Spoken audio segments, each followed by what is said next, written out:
So yeah, here's a little short video about what we did to get the RV ready. Even though it's in excellent shape, we still got a RV navigation system that we could enter our weights, our lengths, our height. I put an extra tire in the back. It didn't have that, and mounted it just in case. I changed the oil, obviously. I went through the whole RV, checked all the window seals, all our corners, the front, the back, the lights. And more importantly, I fixed the solar panel and upgraded it. That way it will charge, trickle charge our batteries while we're out and about. That way when we got back, we'd have plenty of power to keep going.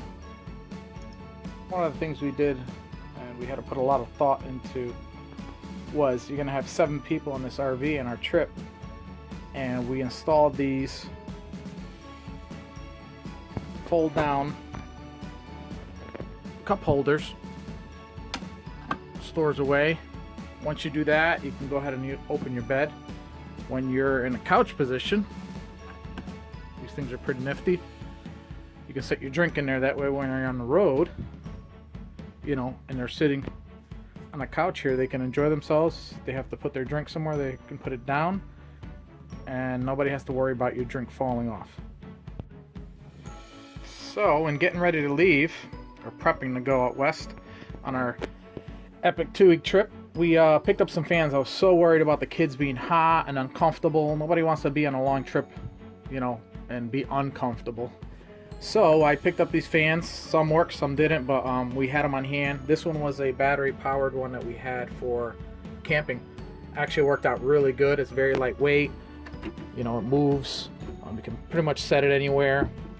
It also has a hookup, so if you want to hook up an outlet, you can. Then I have this one here. This one we picked up can go out front, has 2 little fans. Use a cigarette lighter, you just put it in there and it does the trick. This one here, when we have our inverter turned on, it's a 120 regular plug.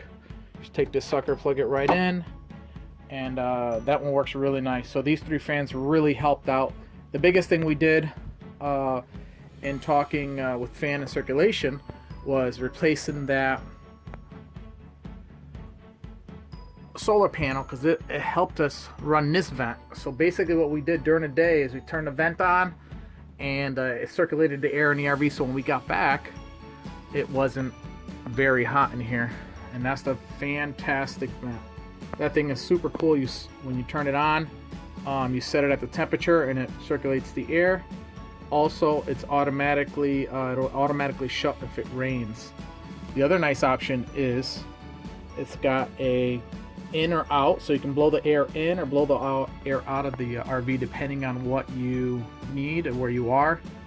And it did a really, really nice job. And as long as that solar was charging, which was most of the time, we were able to go ahead and run this. Took like no energy. It was one of the best things that I did, was fix that solar panel. Thinking about the kids, and you know how kids are, they get bored very easily. I mounted this television, and it's actually like a door, and behind there we have our games. They were able to just grab anything they needed during the trip, set it all back. Up there we have our drone, and they can just do what they had to do to keep busy. Obviously on a long trip like this it was going to be hard, but that's part of the bedroom, and then we can watch TV while we drive. You don't have to worry about placing or putting away your soap dispenser every time you stop somewhere, or when you want to wash your hands, you just come over, boom, it's set in place, give it a couple pumps, wash your hand, and we're on our way. Remember, we did this during COVID, and 7 of us in here. You stop for gas, you stop for a snack, you stop for anything you stop for. You want to check the RV, come back in, you would wash our hands, and this really made a big difference on keeping everyone's hands washed. The other option is when you get in the RV, no matter where you go, a couple squirts, and you're all done and sanitized. Yeah, so the last thing we picked up before we left is this America the Beautiful National Park Pass. And this was $80 for 2 families for the year. It's an annual pass, that means you have to get it every year. but well worth the $80 because this will get you into about any national park. And you can use it all across the country, to the west, to the north, to south, any national park. This will get you in. Anyway, if you guys like our video, like and subscribe. We'll see you in the next one. Bye.